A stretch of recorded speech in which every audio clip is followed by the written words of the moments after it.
Hello, McKenzie County, and welcome to Season 1, Episode 6 of Living in McKenzie County. I'm very excited with our guests that we have here today. We're actually filming on December 20th. You all will be receiving this mid-January. And at that point in time, our guest with us today, which is our District 26 delegation, will be in session down at the 69th North Dakota Legislative Session. And so today we're going to spend a little time talking and visiting about what they anticipate the session will look like and some of the issues that they're going to be working on our behalf as District 26 members down in Bismarck. And so with that, when we started off, we're going to first start off with introductions, and I think we'll start off to my left-hand side with our fine senator, and we're just going to go around the room, get some introductions on background, where they serve today, and how they got here. So Dale, do you want to kick it off? Thank you, Vawnita. My name is Dale Patten, serving the North Dakota Senate right now. I have served there since 2019. A little bit of my background: I grew up at Plaza, North Dakota, just east of us, over across the river. Came to McKenzie County as a county agent back in 1980.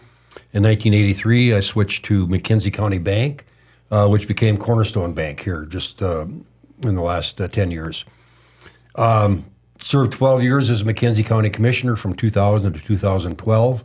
Been active in many organizations in the community, and ran for the legislature in 2018, and again, as I mentioned, served since 19, and right now I serve as chair of the Energy and Natural Resources Committee, and I serve on the Finance and Tax Committee.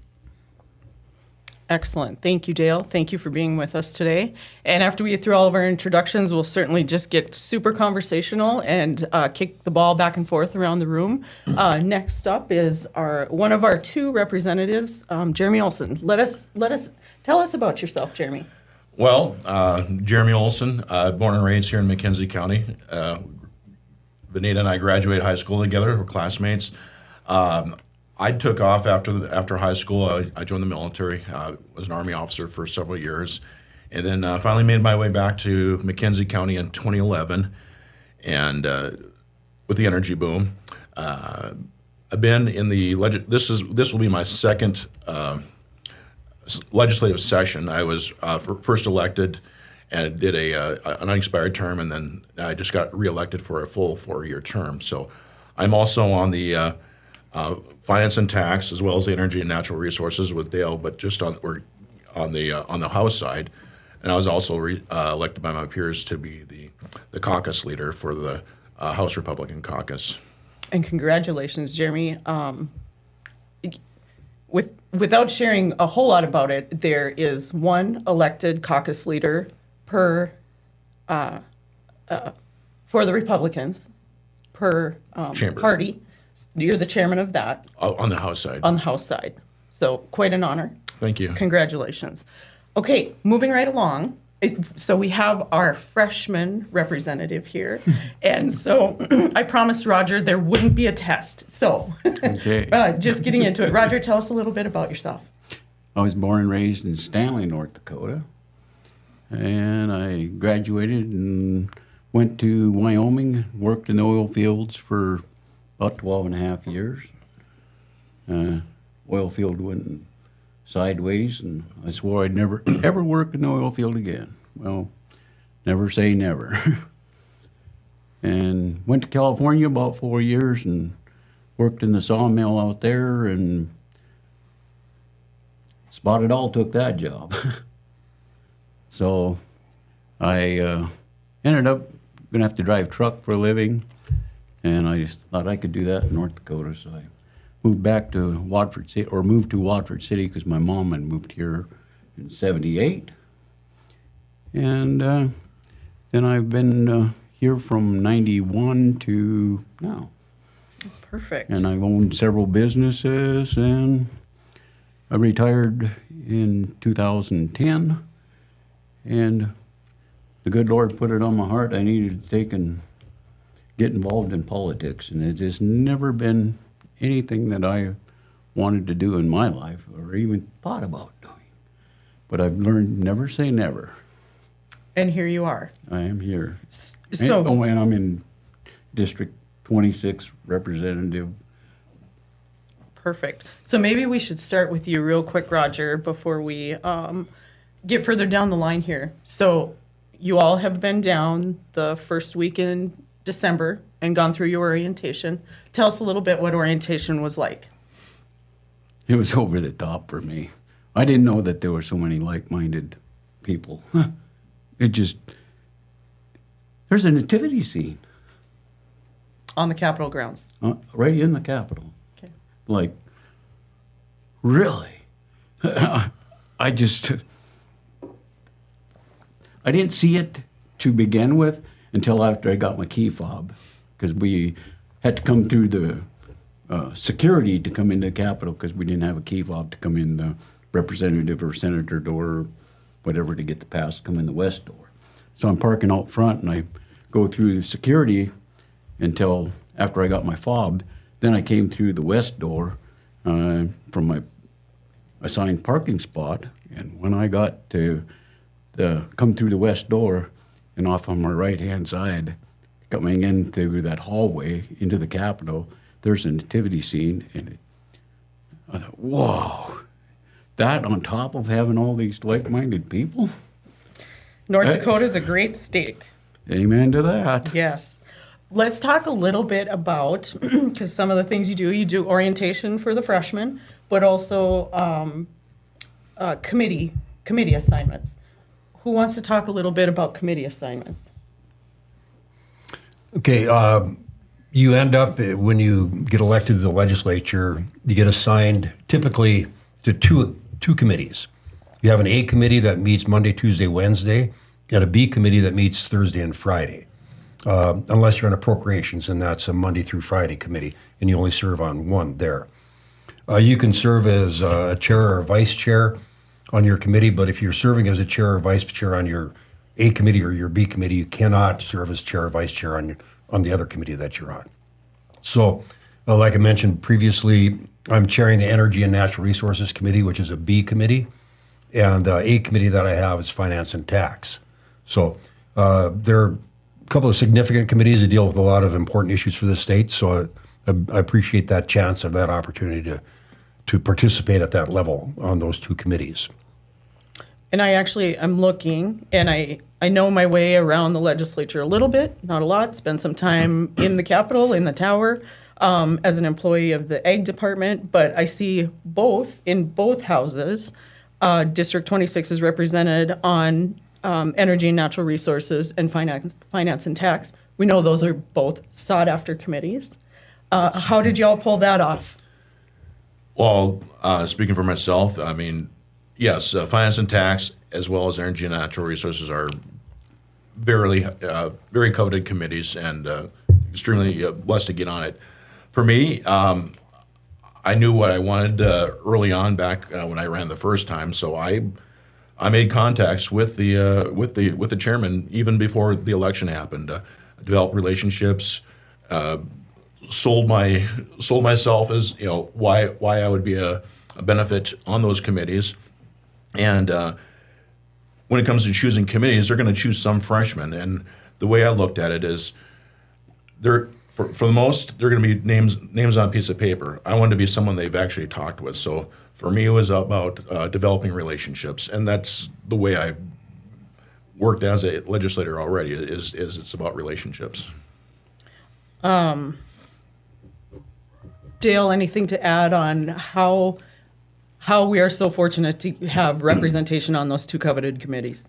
When I was first elected, I had known Rich Wardner, who was a majority leader at the time, and usually it's a majority leader that picks your committee assignments. And he told me, he said he wanted me on Finance and Tax because of my banking background and my background as a county commissioner. He said, you've dealt with tax, you've dealt with finances and everything like that. My other committee at that time was transportation, and one of the big things that I worked on that first session was Highway 85, four-laning. There became an opening on the Energy Committee for my second session, and living in the middle of the Bakken, they felt that that was an appropriate fit to have representation like that on energy. And then when the chairmanship opened up, then I was selected to serve as chair. Excellent. It's encouraging that we have representation on those committees. I know neither one of you are an appropriator. People often think about the appropriations committee, everything flows through there. How do the subject committees, the A and B committees, interact with the appropriations committees? Usually very well, and sometimes with tension. True. Appropriators every once in a while try to set policy,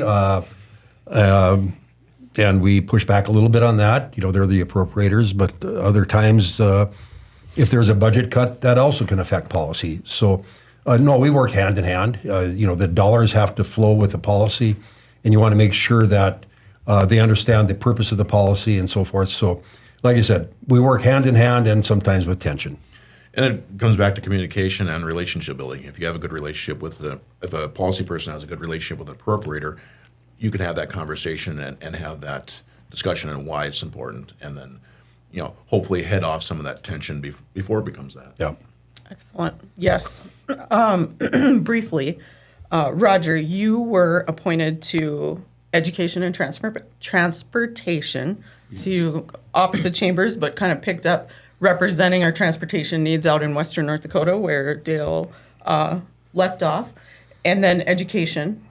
Jeremy, were you on Education at one point in time? No, you weren't. I was always on energy and finance tax. Okay. Were those committees that you were looking to serve on? Were you excited about your appointments? Yes, but they were among the. I picked 5 that I wanted to serve on, and they were among the 5, so I was very happy for it. But owning a trucking company, I thought the transportation would be a good one to be in, and that was one of my top picks. So I was glad to get on the transportation.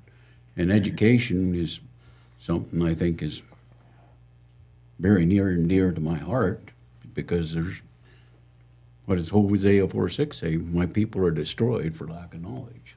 If you don't know something, you can't do anything about it. Well, and it almost is an opportunity right now. We always try to give our shout outs. And your daughter-in-law, Dawn Maki, your son's wife, Shannon's wife, serves on the McKenzie County District 1 school board. So I always thank school board members for their service. Not a harder board to serve on, and probably not a less gratifying. Well, gratifying is not the word. There's not a whole lot of thank yous, and it's kind of like, all the things that. Kind of like planning and zoning. It's just like planning and zoning. I was just thinking Just as that. thankless.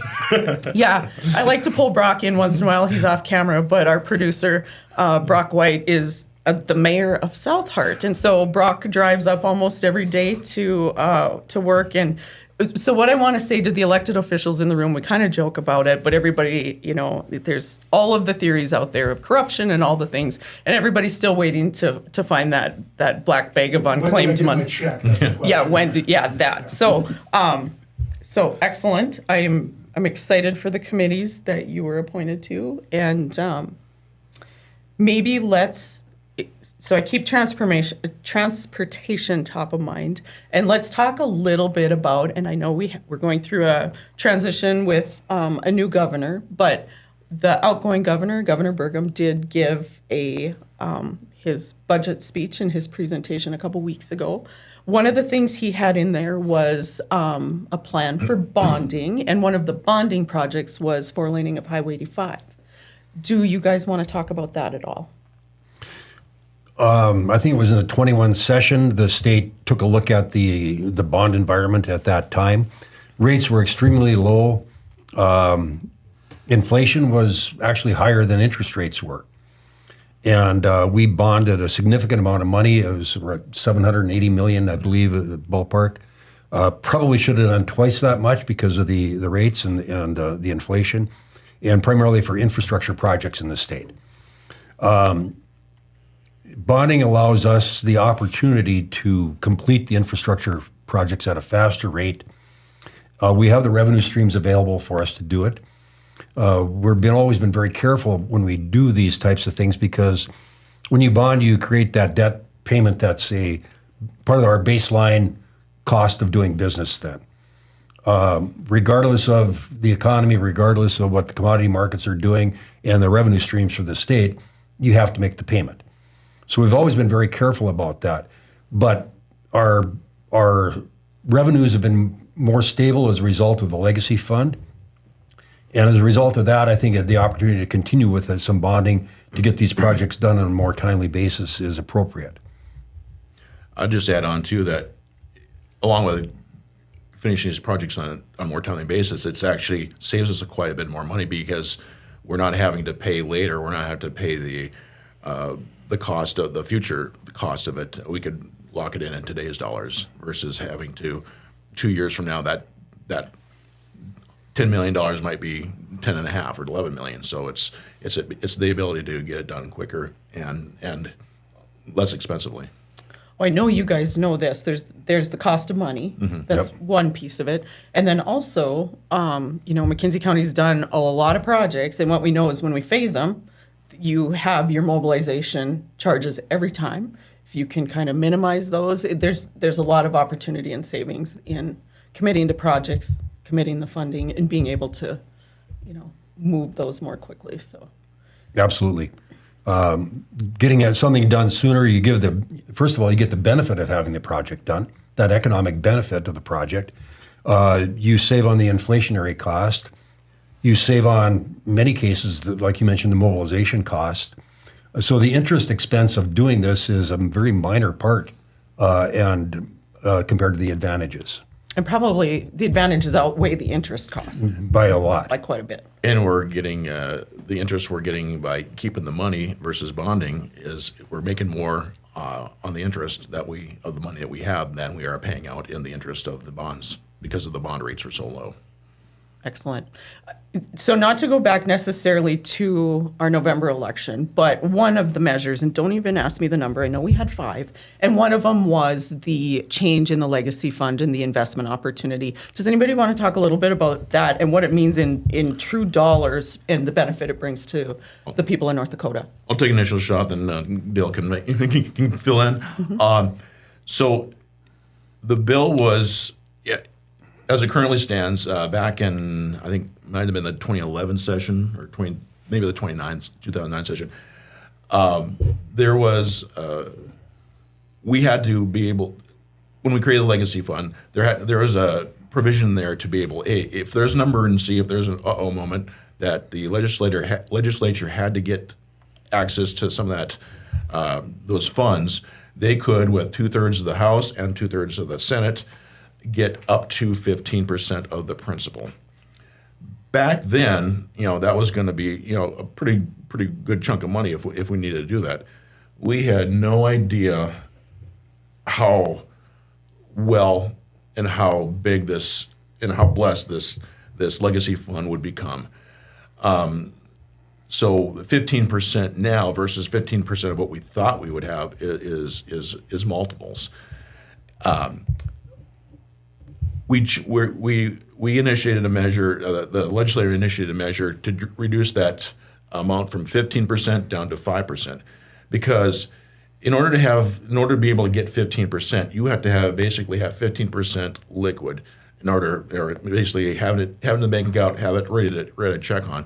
You're not earning a lot of interest. You're losing a lot of opportunity to invest that 15% where it could make a lot more money in interest. Go from 15% down to 5%, that's still a lot of money because of the balance we have in our legacy fund. That was one of the main reasons for it.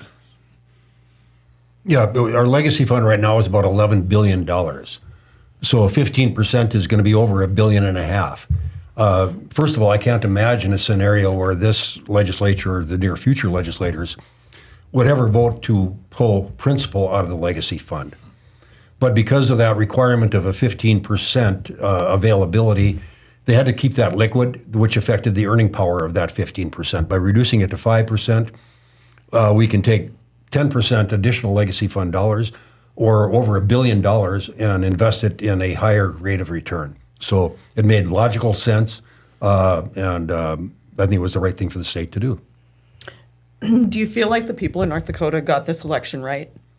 and you maybe don't want to say, but I look at the measures and I feel like that one was really questionable and the people got it right. They did. I don't know if everybody truly understood what it meant, but the vote came down and put it at 5%, and I think that was the right decision. Good. Excellent. Initially today, we were going to have representatives from Western Dakota Energy with us today. We were going to have Jeff Simon and Brent Bogar with us. Of course, the weather didn't pan out. We hope to catch them during crossover, but if they were here today, I think some of the focus that Western Dakota Energy has had in the upcoming session is always the gross production tax redistribution formula. And then another project that they've really been working on is school construction. I'm wondering if anybody wants to visit a little bit about their thoughts on, and I suppose Tax and Finance will get both of these if they move through the process, gross production tax redistribution formula and or how school trust fund could support school infrastructure in the state. Okay, I'll take a run at the GPT, the gross production tax formula. There is always interest in money and where where it comes from. And whenever anybody is short, then they look for it and see, okay, we see this gross production tax that's being distributed to the oil and gas producing counties. I would expect that it'll be looked at again. We've been able to make the argument that the existing formula is effective and it's working and it's feeding, like I say, feeding the golden goose of all the formulas that we have out there. Again, I don't know of any legislation right now specifically that would try to change that, but we're very early in the process and it's always likely that something could come up. The negotiation that took place several sessions ago that allowed for the prairie dog formula, which is the sharing of our oil and gas tax revenue with the rest of the state, of political subdivisions, is in place and has been working. I know that some of the hub cities have had issues with, they feel that they need a little bit more funding, and I can see that that's going to come up again. We'll see how that pans out. I don't know that would be coming out of the gross production tax formula, but it would come from other funding. Yeah, I really be really resistant to open that Pandora's box, because once if you're trying to open up for one thing, say hub cities are like that, what are the odds of other things getting out and other changes being made? So trying to keep it the way it is without opening it up for changes, in my opinion, is best. Well, and definitely being part of the process during the Prairie Dog Bill, the 1066 Bill, 2 sessions ago, there was definitely some concessions made in the formula to carve out funding for hub cities and also carve out the funding for the Prairie Dog, the alignment of the buckets. But the piece of that made it supportable for the communities in the formula was that it removed the biennial sunset clause. Yep. Do you guys want to talk about that at all? Previously, the gross production tax formula required reauthorization. I think you're right, every time we showed up. Getting rid of that allowed the formula to sit there as it is without having to be drugged through the legislative process every single time and open to continued changes. It provided stability of revenue and stability of a political nature to the oil and gas producing counties. So that was a very big part of that. Again, every legislature is new. There's new members, new ideas, and everything like that. But I think that what we have going on right now is functional. It's working. I don't even know that it needs any tweaking other than, like I said, hub cities might look for some additional funding because of their impact has been, and specifically Williston, probably more than the other ones, has been significant, and I don't disagree with that. But I don't think that will take place through the GPT formula. Okay, very good. Okay, so we talked a little history, and then Dale hit on a couple keywords, which was there's a new legislative body, and every 2 years there's a new legislative body. Term limits. Term limits were enacted 6 years ago, 4 years ago, It took effect this last session. Yeah. so 2 years ago. 2 years ago. Can you talk a little bit about how that already, because I mean, what we hear from the outside of the assembly, working with the assembly, is that there's lots of new faces every session. Can you talk a little bit about how that turnover now that is in process has changed how you do business and even the resources that the assembly needs to support doing business now? Certainly. First of all, this last session, we probably have about, between the Senate and the House, about 20 new legislators, about 11, 12 in the House, 15 in the House, including Democrats, and then whatever the balance is on the Senate side. And that's been consistent throughout many sessions. So, but having term limits means, in the past, it would take you several sessions to get the ability to get onto appropriations or to become a committee chair, because you had the time to develop, to learn, to get some build up that knowledge base.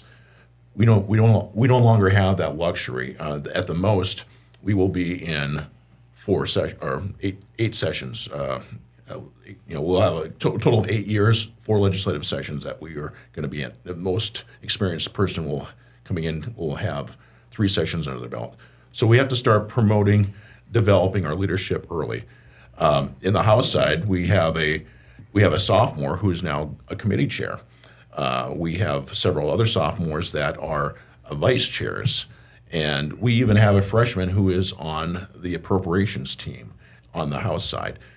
All that being said, is we don't have the luxury of taking our time to grow them. We have to identify leaders early. We have to train them. We have to develop them. We have to put them in those positions to stretch them, because they are going to be the leaders in a short amount of time.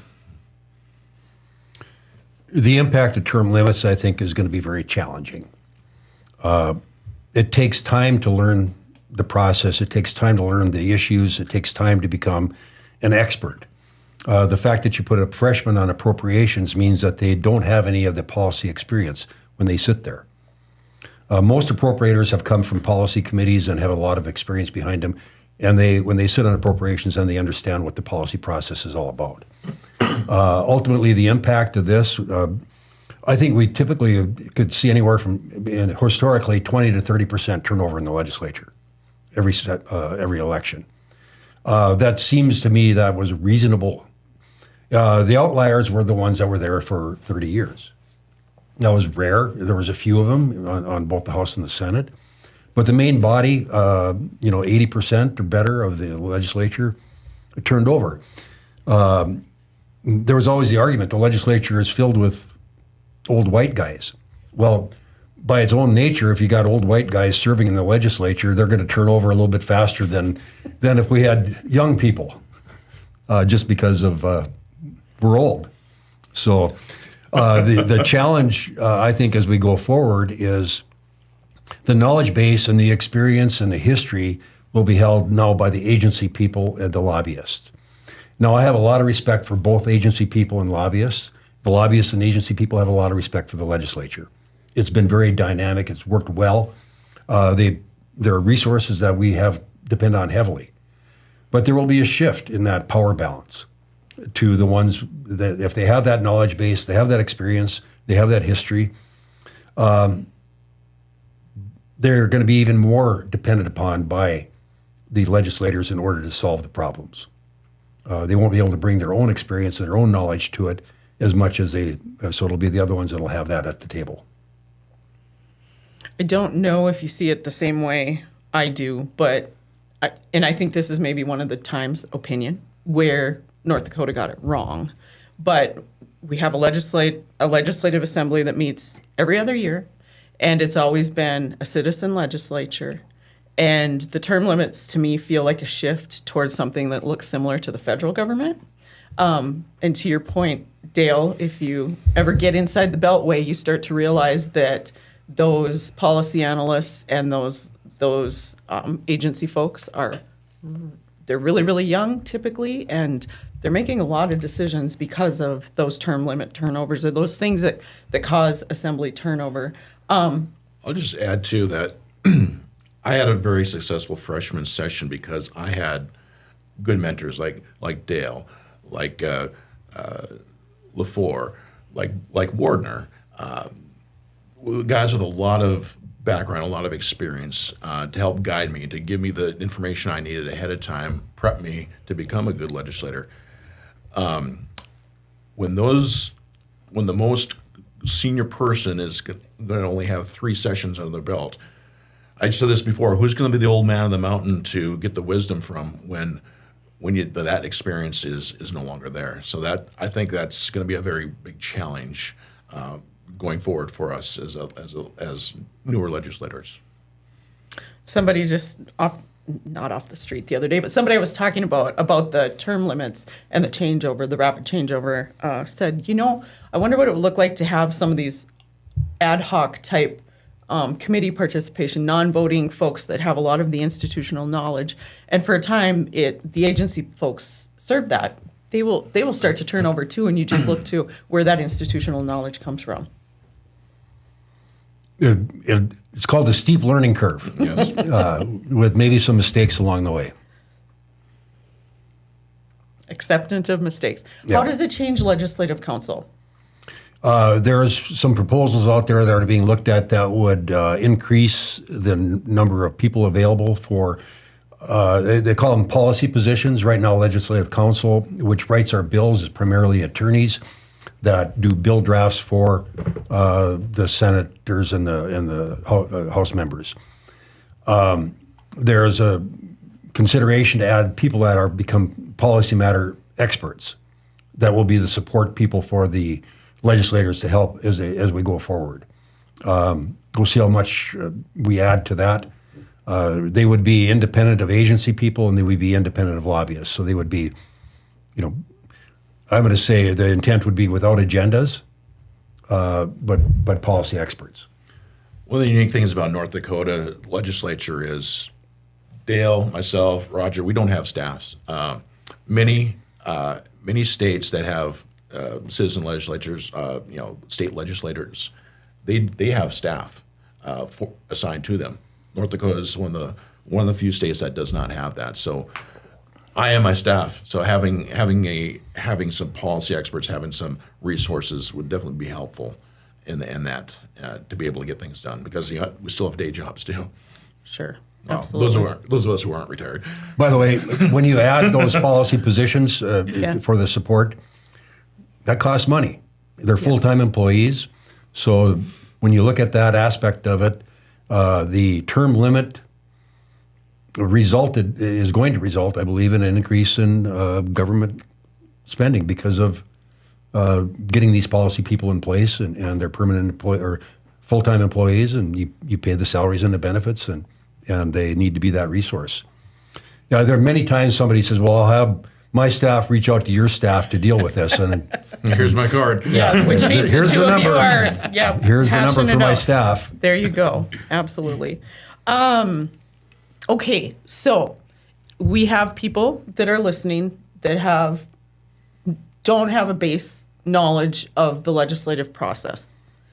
Do you want to talk us through a little bit of the process?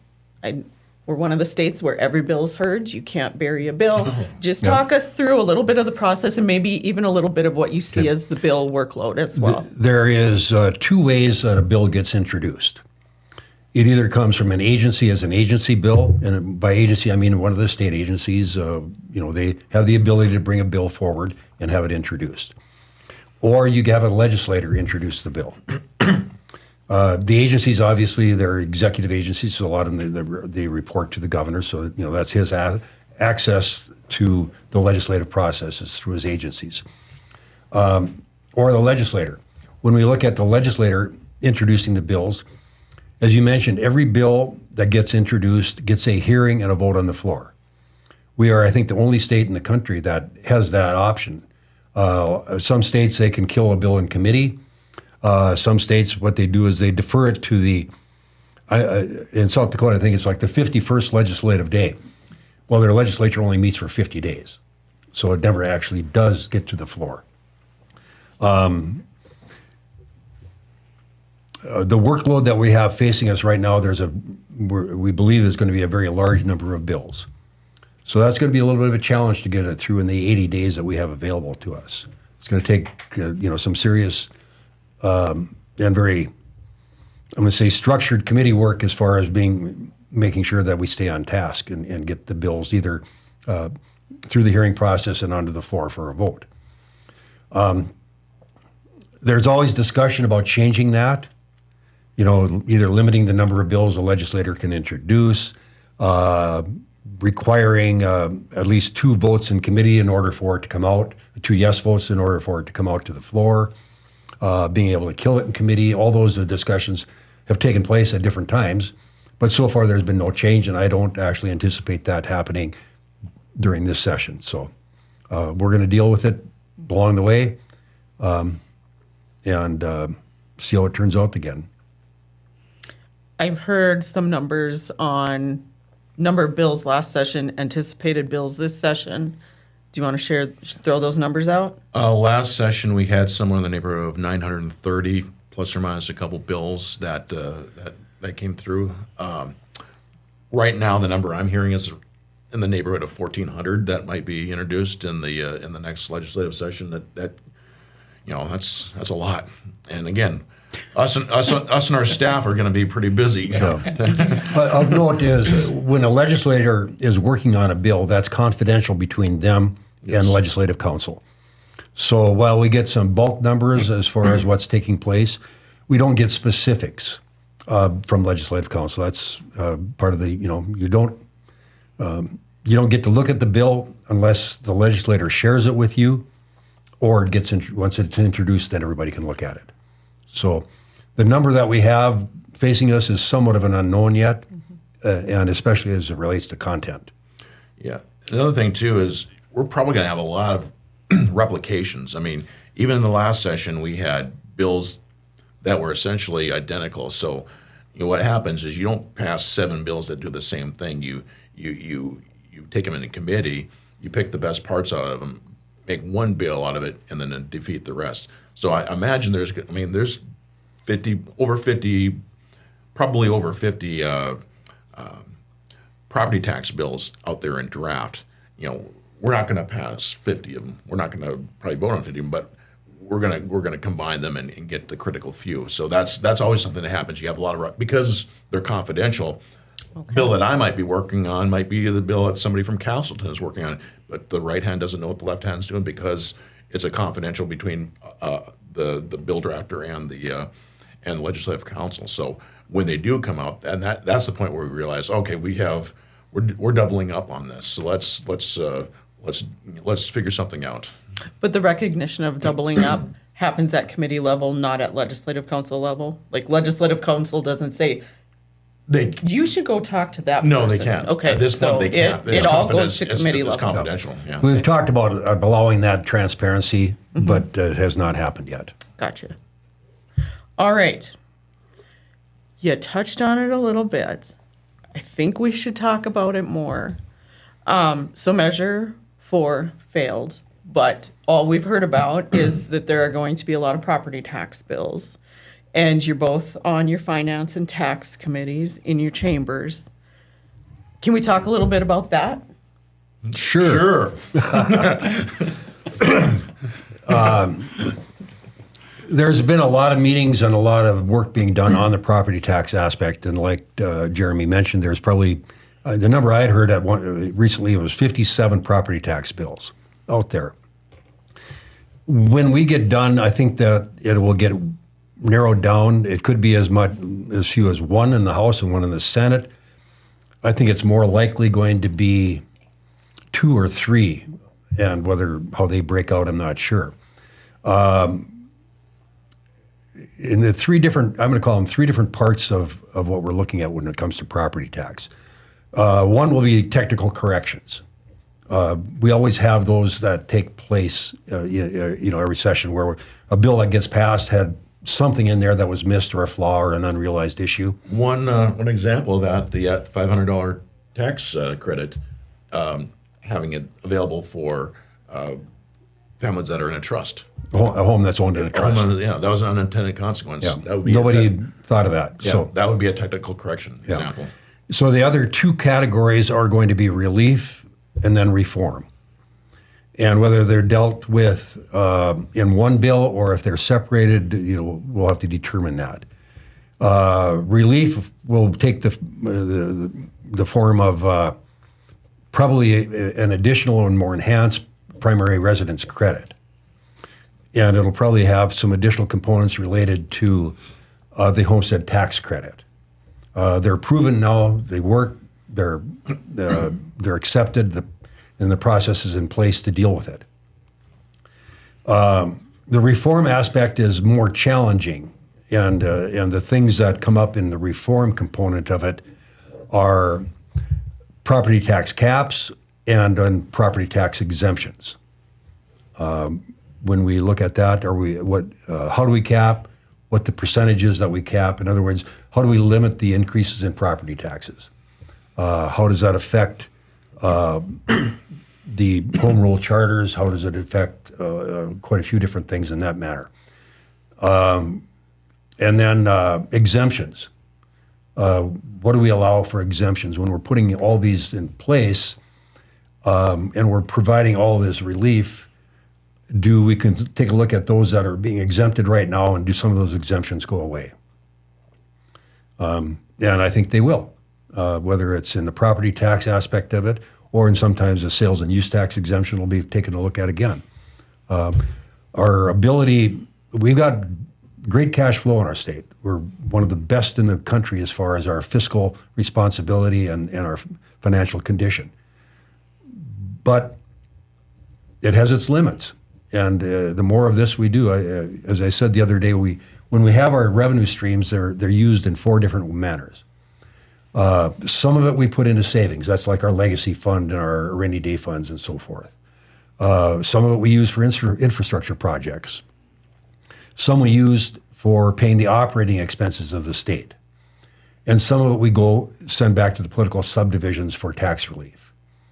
So whenever we provide an additional funding in one area, it comes from one of those other three areas. So what is it that we're giving up? When we talk about property tax relief, my question to the people that are proposing it and want it, I say, here's the way we do that is one of two ways. One is we provide you with fewer services, and the other is we tax somebody else to pay for it. Which is it that you want?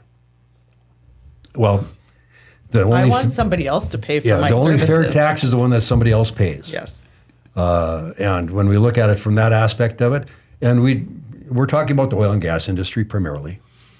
And so when we do that and we say, okay, we're going to provide this relief, we're going to be taking that from paying the other operating costs of the state, the infrastructure programs that we have on our plate, and then being able to kick more back into the savings or the legacy fund or the rainy day funds. So it comes from someplace.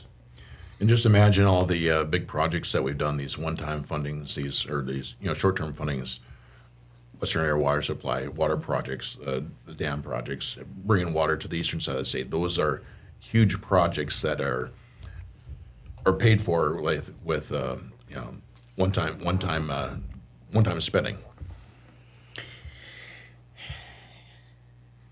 So, do you want to go ahead, Dale? I thought you were thinking. Well, I was going to say, when we talk about the fiscal condition of the state, I would argue that we've been very conservative in controlling that baseline spending cost.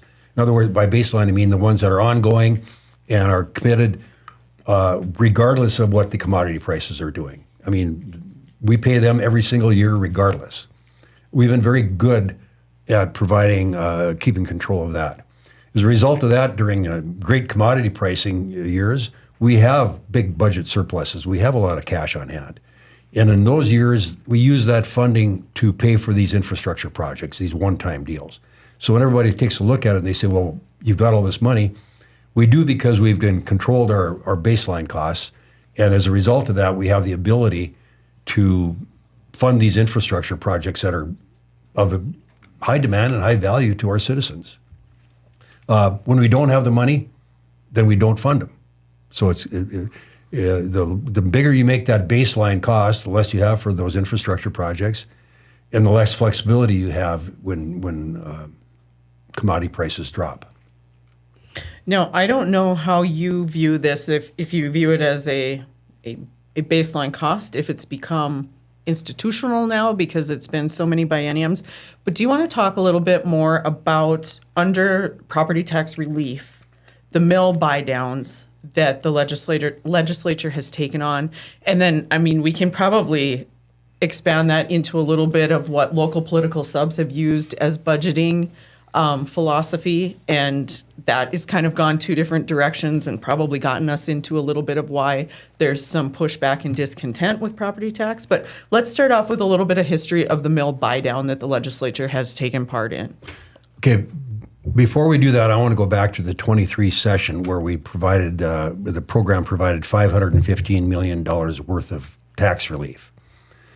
That fell into three separate components.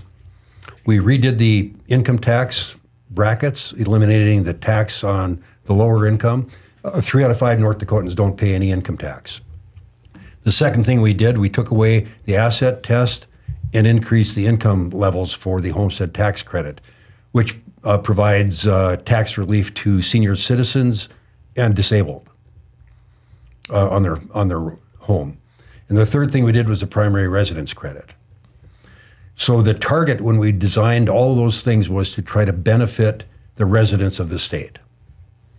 The income tax bracket change was to benefit the W-2 wage earner. The homestead tax credit was to benefit our senior citizens and our disabled. And the primary residence credit was to benefit the people that lived in our state. So when you take a look and you say, okay, we're going to go to talk about the mill levy buy-down aspects of it, in the last 15 years, we've taken over at the state level our social services funding, our clerk of court system. 70% of school funding is funded by the state.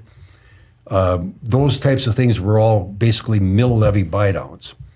Now remember, when you do mill levy buy-downs, that affects almost all aspects of property, whether they're owned by people that live in the state or owned by people that don't, if they're owned by corporations.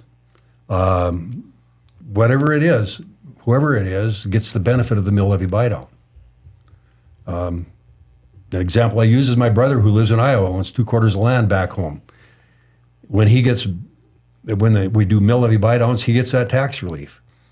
Now, I really like my brother, but I don't mind him paying the full boat on property tax. When we look at our centrally assessed property, same matter. We want to make sure that we are, if we're going to provide the tax relief, my goal is always to say I want it to be for the people that live here in this state. And that's the challenge when we do mill levies, is it provides it not only to the people that live here, it has no restriction on the income of the people that live here. It benefits actually the highest income earners probably more than anybody else, and it benefits the people that don't live here. And that's why I'm not seeing, there will be some mill levy bills prepared and submitted, but I don't see that as being the avenue that maybe goes forward. I think that's going to be challenging for those proponents. Agreed. Now, you serve on the Interim Tax Relief Committee. Yes. And so I'm going to pose the question, and you can say yay, nay, or pass. Pass is okay, because this is kind of an off-the-cuff question. And it's maybe been talked about, it maybe hasn't. But do you see a scenario where the legislature would back off of mill buy-downs and look more towards credits? I don't see, again, everybody's got their own ideas, but I don't see us changing anything. When you say back off, Go backwards. buy down less mills and push it over to. No, I don't think we're going to tax do anything credits. with mills. That would be my position. Mills are where they're at right now. Okay. There will be caps on it, which will affect mills. When you want to look at it, the cap will probably be something related to a cap on the total property tax bill. Remember, political subdivisions have all different sources of revenue, so you can't cap the budget. For example, sales tax revenue, McKenzie County, Watford City, gross production tax revenue, all these things. So when we talk about the issue is property tax, so the cap will be on the property tax portion of a political subdivision's revenue stream. And when you do that, then that can affect the mill rates. Because you don't want to mess with the assessed value. This is getting a little complicated. Well, right. But assessed value is generally thought of, we're going to leave that alone. And of course, without getting into full-blown debate mode, that's definitely not our goal today. Yeah. I sit on organization boards and the city's members of organizations who have a real issue with caps. And so I think that actually will probably be one of the topics of conversation for this session is, if they're implemented, how to get them right. Because blanketing things can just really upend so many communities in so many ways. If this was easy, it would have been done 50 years ago. Exactly. Yes. This is a complicated thing, and it's. I got an it's article dynamic, in the too. mail here this fall from a friend of mine in Castleton. And it was in their local paper, and it talked about property tax and the issues with it and the impact and so forth. The senator I got it from was Mark Weber, senator from Castleton. Who is now the chairman of Finance. Tax and Tax. finance. Yep. But actually, it was from 1977, and it was his dad who was serving in the legislature was concerned about property tax. I told Senator Weber, I said, well, if your dad had solved this problem back in 1977, we wouldn't be dealing with this now.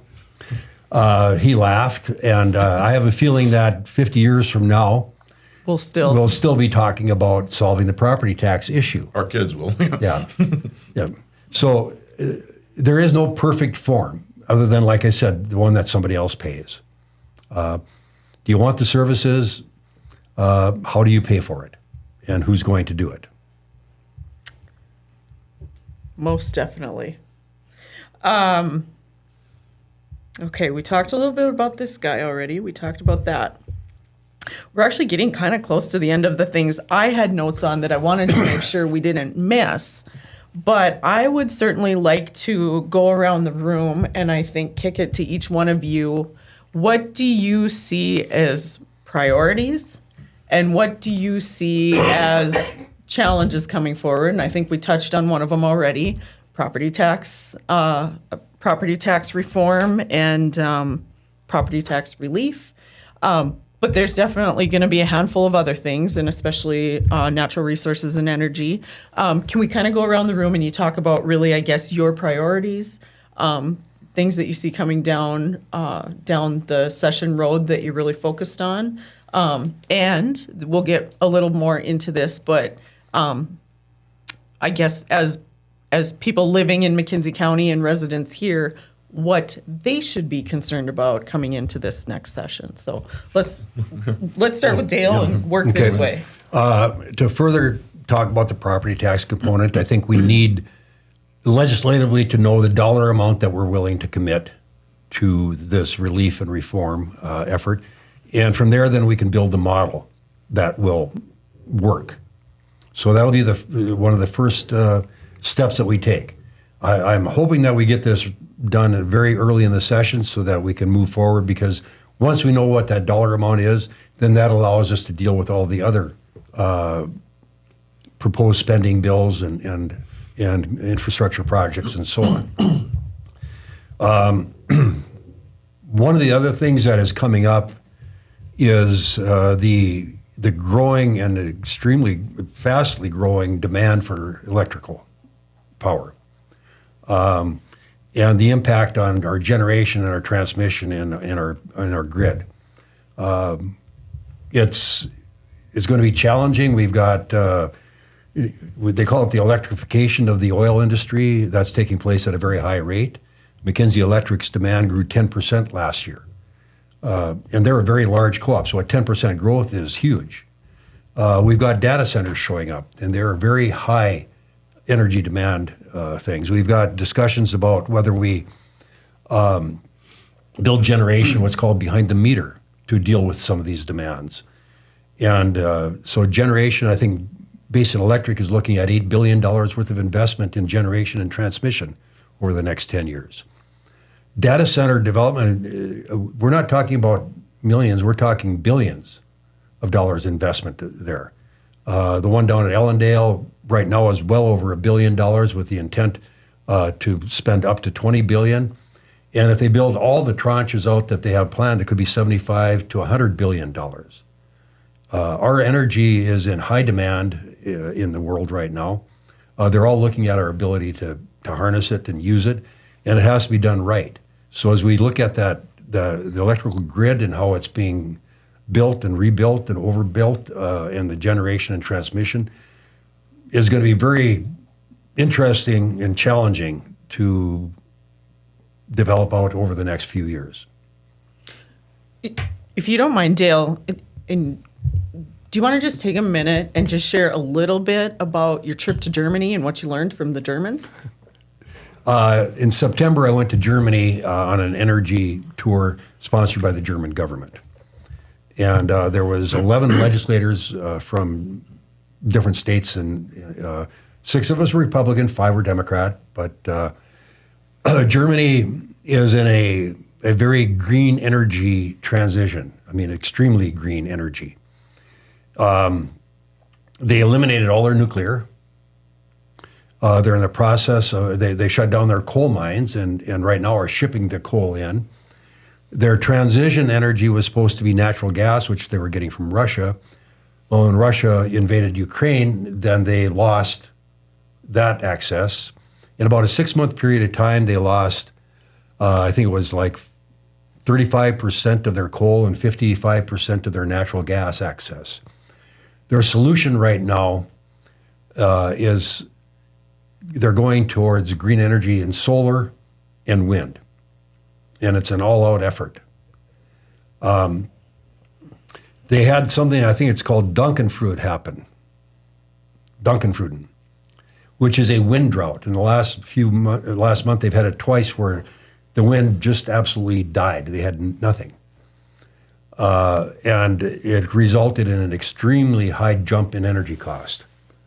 Matter of fact, right now, Norway, who has 2 power lines that run from Norway to Northern Europe, when those contracts come up in 2026 and 2027, they're planning on discontinuing them. So Germany, their economy is in dire straits right now because of this. They interviewed 3,300 companies, surveyed them, and 37% of them were looking at cutting production or moving their business to other countries because of the high energy costs that they were dealing with. That aspect of it, when I brought up some of the challenges, and the response was, yes, we realize that's going to be an issue. I was in Hamburg, and it was the most modern coal plant built in all of Europe. It was started in like 2010. They spent several years building it, and they had run it for 6 years. The most efficient, environmentally friendly coal plant in Europe. And they were in the process of tearing it down. I mean, I saw the track hose and the trucks tearing it down so they could build a green hydrogen facility on that location. It's become an energy disaster for Germany, in my opinion. And we'll see how that plays out. But they're actually, I saw an article that they are now considering they need to bring their nuclear reactors back online because they've lost their base load. I know there were representatives from other states in the United States. North Dakota understands, 6 Republicans and 5 Democrats, and I would say that the 6 Republicans perception is, what did you do to your country? And the 5 Democrats thought, what can we bring back and do to our country? That was my own impression. The Cliff Notes, the summary. Yeah, the Cliff Notes. All right, cool. Excellent. Thank you, Dale. Jeremy, what do you see? Wow, how do I follow that? I know. My thoughts are, our economy is based on very few industries. Ag, energy are the big two. Diversifying it. At some point, energy is going to start, waning off. So what do we do so 15, 20 years from now, when the oil and the gas start dropping off? One, how do we prolong that through secondary recovery, et cetera? And what other industries can we bring in to help prop up our economy so that when that eventually does go down, we've got other things to take its place? So just kind of looking at the long, playing the long game. What are we going to do there? And investing in those types of technologies, investing in those types of companies that are willing to come to North Dakota, invest their dollars. The other part is, as our Bakken ages, we're getting less oil and more gas. Our oil to gas ratio is flipping. So we're coming at a point where capacity and takeaway is a big issue. So what Dale was talking about, the data centers, the energy generation here, using the natural gas here at the source is part of it. But the other part of it is, how do we take away more natural gas away from here to the eastern side of the state where it's needed a lot? How do we get it there? What are the challenges, the logistical challenges, the right-of-way challenges, getting that, be able to bring that commodity eastward? So those are a couple of things I'm looking at. Again, it's not going to be a this year thing. It's going to be a 15, 20 year from now thing. So trying to look strategically ahead. Those things are in my mind. And then back home here, our infrastructure, our highways, 4-lane 85, making sure that our county roads are safe, are taken care of so they're not getting beat up as much. Making sure we have the water infrastructure to be able to get to all our communities, our ranches, and having that water capacity now and 20 years from now. Excellent. Thank you. And Roger, priorities. My priority is, I've been burned by the oil field, so I know it can go away. Not just once, but several times. It's a commodity that gets used and it goes up and it goes down extremely. And we've got an opportunity to keep youth at home now and raise them in a good culture. So I see that,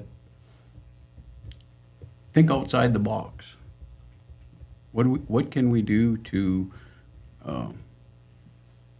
bring the longevity to our windfall of profit that we've got coming? There's without families growing and complete filling the spots that we leave vacant, without family to grow and fill those needs, when we become old, what's going to happen to us? Yeah, who's there to take care of you? Yeah, so my thought process is, let's look far as we can possibly see and use a windfall that we've got right now to extend it as long as we possibly can. I know that there's a lot of needs, and I would like to have a 100-year goal. We're doing business in a capital that's 90 years old. How did they pay for that in the dirty 30s? this is a question I've got. I know. Grandpa. Okay. There was two things that happened in the 1933 session. My great-grandfather was in the Senate at the time. Oh my gosh. You are the ad hoc committee institutional knowledge person. He voted on the largest income tax increase in the history of the state on a percentage. That happened in 1933. And they borrowed $5 million. So that happened in the 1933 session. Now, that's how they built the Capitol. Got the last one burnt down. Okay. And so bringing this all together, because you all, in different ways, you've all talked about sustainability, innovating for the future, innovating for the long haul.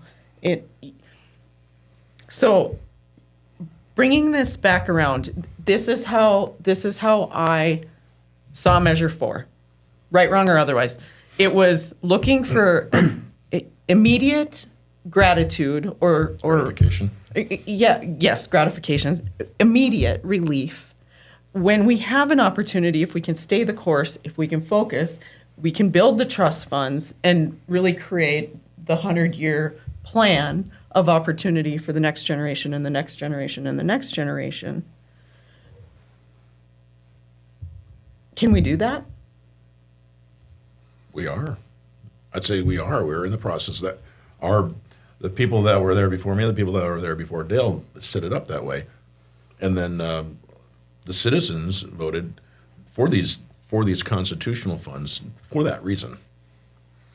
The more we pull out of the legacy fund, the less, the less we have in the future. So the longer it will take to get to a point where you could say that we may have little or no property tax on a primary residence. But that opportunity is there. You ought to remember, too, our population is up 150,000 from where it was 15, 20 years ago. You don't do that without having additional costs.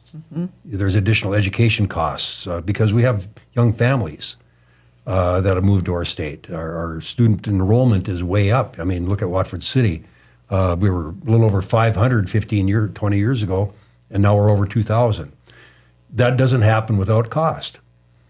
We have more use on our roads. We have more demand for our water. We have more demand for all of our other services, from human services to you name it, senior citizen care. All those things are going up. We have more demand. It doesn't happen without a cost. So when we look at that, we're going to have to be careful. And I always say we got to balance what we're doing. I mentioned those 4 areas.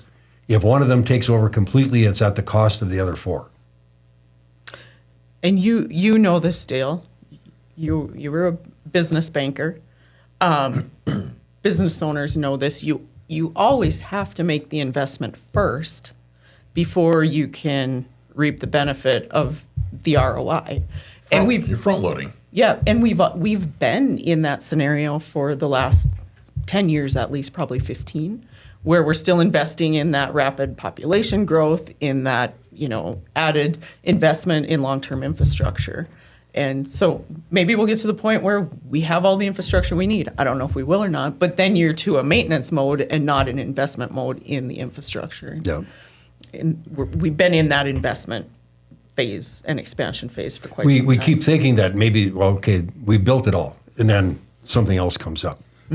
Absolutely. We didn't anticipate that we would need all this new generation and transmission. Yeah. That's all of a sudden showing up now. When you have a real friendly business environment, business climate, friendly tax policies, and people are drawn, abundant energy, great weather. Excellent weather for data processors. For data centers, yes. But I mean, we're drawing attention all across the country.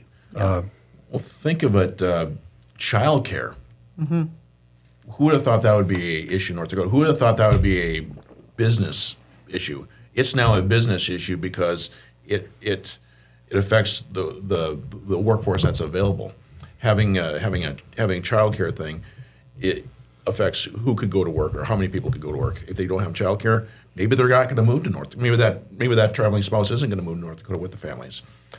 To think of that as a business decision, in economics for North Dakota, childcare. I mean, who would have thought of that 15 years ago? But now it's a big deal, and that's just one example of things that were so not on our radar, but are now because just the dynamics of how we work and how we operate. Our education system.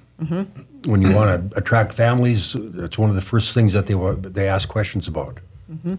What's it like for education? I would argue that we probably are doing fairly well here in McKenzie County on that right now. Absolutely. Yeah, we spent a lot of time in previous segments talking about the Buccaneer Skills Center, our world-class public education that we have here with, District 1, District 2.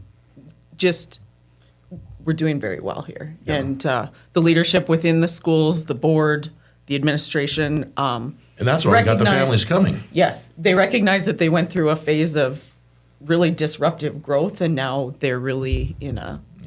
Interesting point to make on that is, in the last 15 years, we've had at least 2, probably 3 times when oil prices dropped and the energy sector stopped growing for a period of time.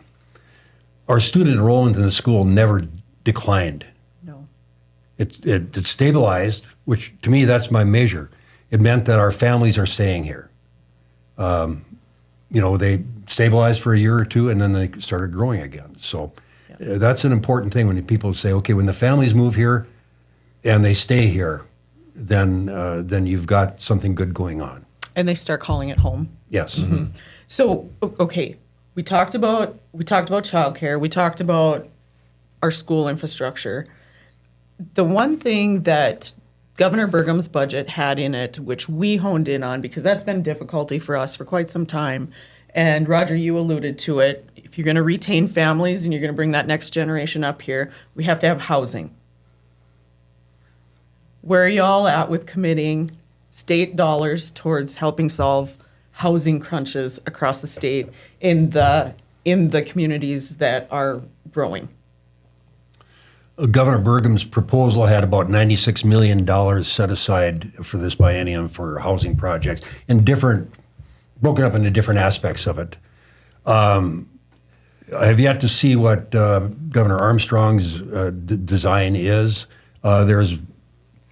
Bottom line, when you talk about support for housing, the first key thing that you have to do is commit money. It's one of those issues that actually can be solved with money. Once you have the commitment of the funding, then you can design the programs that work, whether it's down payment assistance, typically there's, the challenges are always sometimes related to infrastructure. You don't have the street, water, sewer, power available for the housing that you need, or you don't have the builders to build the homes that you need, or you don't have the buyers don't have the financial depth of pocket to come up with the down payment and so forth, or to meet what's needed. So all of them require money. And each area in the state is going to be somewhat different in their needs as well. So there might be some necessary things to look at it from a different aspect for somebody in the northeast corner of the state versus what's happening in Watford City. They may have different housing needs or different needs for how you solve their housing issues. It's especially when we start looking at some of the things that take place, like the data centers that show up in small towns. Huge impact on housing needs. That's different than if we have growth in Fargo. You've got builders in Fargo, you've got lots, you got all the things. There's a process in place for homes. Not that it isn't a challenge for them as well, but the impact on the small communities is even more dire or challenging to solve because you're kind of almost starting from scratch in many cases. What he said. I mean, I kind of like what we did with like childcare, have some sort of a public-private collaboration on that. Like what Dale says, what's happening in the Northeast isn't what's going to happen here. We can't do a one-size-fits-all at the state level. We can't do a cookie-cutter approach. Having the local political subdivisions be the primary partner on that, I think, is probably the better way to do it, because Watford City and McKenzie County or Alexander, they know better what they need at their level than what anybody in Bismarck could know. So having that, yeah, and it's going to cost money. So how that fleshes out, I don't know, but it's gonna, having some sort of a private public partnership would probably be the least bad way to do it. Sure. There's no perfect way, but Yeah. No. Additional note. Yeah. Each community brings different resources to the table too. McKenzie County and Watford City probably have more resources available to bring to the table than many of these small communities across the state have. So our ability to meet housing needs are probably stronger and different than it would be in some other of the small towns that have them. And that'll be the challenge, is how do you deal with that aspect of any local match dollars and that type of thing. Roger, any thoughts on housing? Yes. Well, my concern is we got families living in apartment houses and no place for the child to be creative. Living in an apartment house, he comes out and I'm pushing snow at this apartment house, and I had one or two years ago come out. They push up, say they want a big pile of snow. So it's not too hard to watch out for one or two of them. But spring of 24, I had 10 or 15 youngsters come out. And you're backing that Bobcat up. I don't know if you guys are Bobcat runners. I think both of you are. Yep. It's a challenge to see behind you. So the tension is really high. And I'm thinking to myself, the tension's high on me. What about the family man that's raising these youngsters? The kid can't go outside and just play. He's going right into the traffic. So it's a dire thing I see. And then $325,000 for a house? I started over in mobile homes twice over. I don't think a mobile home is that terrible of a thing. And even to have a mobile home park. Although they're your $325,000 product now. The houses are north of that by a fair amount, but Another 100,000. yeah, it's unbelievable. I can't even talk about inflation. It's just something. But I see that there's a lot of need for family housing, especially in Watford City, and something needs to be done. I don't have the answer. It's something that needs to be worked at. Well, I think that we'll be down in Bismarck bugging you about that a fair amount, because we see it the same way as a community need around here. So rooftop creation, we need it. So it's kind of, it's been difficult for our large employers. They report back to us frequently that right now, it was a year ago, it was housing and childcare. We opened up another 120 spots in town here.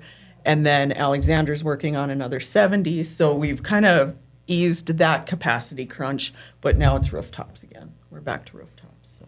And that's a good problem to have. Great. I mean, we have people moving in. We have more births than deaths. I call it the whack-a-mole. You always are dealing with your most restrictive infrastructure issue. Yep. So, yeah. Well, one last question, and then I think we'll kind of start thinking about wrapping it up. What will the change in governors look like? Do you anticipate that looking a lot different? We're going from one Republican governor to another Republican governor. I don't see a big difference. Now, the advantage I think a good thing with the Armstrong-Struden one is both of them are former legislators. I mean, Kelly Armstrong was a state senator. He was the state GOP chair. So he's been in the legislature. He knows. He's got relationships with them. Michelle Strinden, I served with her last session, and she was an appropriator. So she's got that knowledge, and it's very recent. So having that background and the recency of it, I think will be a plus. But I'm sure there's going to be some differences in their philosophies, but I don't see a huge. I don't think we're going to be doing a 180 on anything.